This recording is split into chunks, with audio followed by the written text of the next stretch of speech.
السلام علیکم ناظرین، آج ہم ایک صحت گھرانے میں موجود ہیں اور یہ بہن صحت گھرانے سے تعلق رکھتی ہیں اور نہایت اسلامی طرز عمل کے ساتھ انہوں نے اپنی زندگی گزاری۔ ان کے والد اتنے مالی طور پہ اسٹیبل تو نہ تھے، لیکن جیسے تیسے کر کے اپنا نظام زندگی چلا رہے تھے۔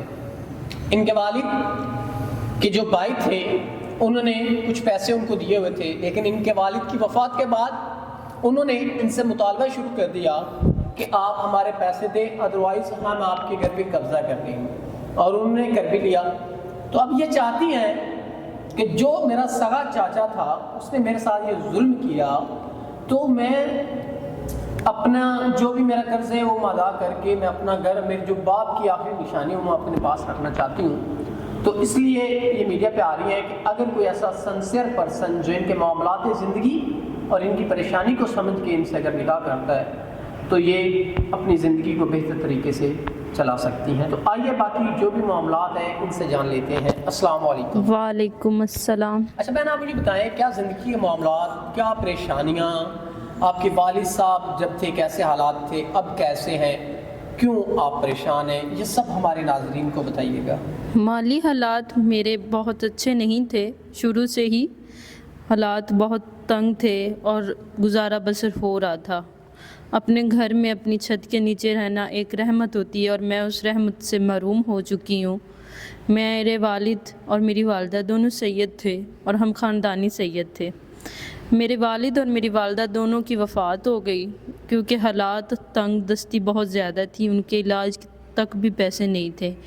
میرے والد کی وفات کے بعد میں اپنے چچا کے پاس رہتی تھی۔ چچا ہمارے ساتھ ایک ہی گھر میں رہتے تھے، تو چچا نے میرے گھر جو تھا، میرے چچا نے میرے والد کو پیسے دیے ہوئے تھے کچھ علاج کے لیے، لیکن وہ میرا نہ تو بابا بچے اور نہ ہی انہوں نے وہ پیسے واپس ان کو کیے۔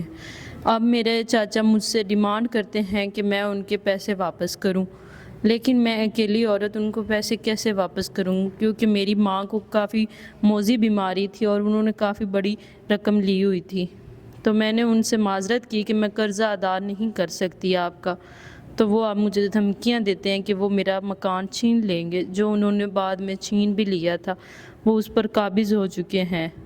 تو بہن، آپ کے ناظرین خون سفید ہو چکے ہیں، خونوں میں وہ بات نہیں رہی۔ کہتے ہیں کہ اگر ہوتی خون میں وفا تو نہ بکتا یوسف مصر کے بازاروں میں۔ تو بہن، اب آپ کے چاچا نے آپ کا خیال نہ کیا کہ یہ میری ایک بھتیجی ہے، یتیم ہو چکی ہے، تو اس کا میں سہارا بنوں، بلکہ اس نے آپ کے گھر پہ قبضہ کر دیا، حالانکہ وہ یہ جانتا بھی ہے کہ کیسے میری بھتیجی ارینجمنٹ کر کے پیسوں کا مجھے دے گی۔ تو اب آپ کیا چاہتی ہیں؟ اگر کوئی سنسیئر پرسن جو آپ کے یہ تمام معاملات قرض کے ادا کر کے آپ سے نکاح کی خواہش رکھے اور آپ کے والدین کی آخری نشانی آپ کو لے کے دے دے، تو آپ کا کیا خیال ہے؟ میرا نیک خیال ہے اگر کوئی ایسا سنسیئر انسان یا مخلص انسان آئے جو میرے چاچا کا قرضہ بھی واپس کرے اور میری زندگی کو دوبارہ وہی خوشیاں لا کر دے دے، تو میں اس کی شکر گزار ہوں گی، وہ میرا گھر مجھے واپس لے کر دے۔ ناظرین، اگر کوئی سنسیئر پرسن جو اس بہن کے معاملات زندگی اور پریشانیوں کو حل کرتے ہوئے کوئی نکاح کرنا چاہتا ہے تو وہ ضرور کرے تاکہ ان کی عزت بچ سکے۔ تو اسی کے ساتھ اپنے میزبان نواب احمد کو دیں اجازت۔ خدا حافظ۔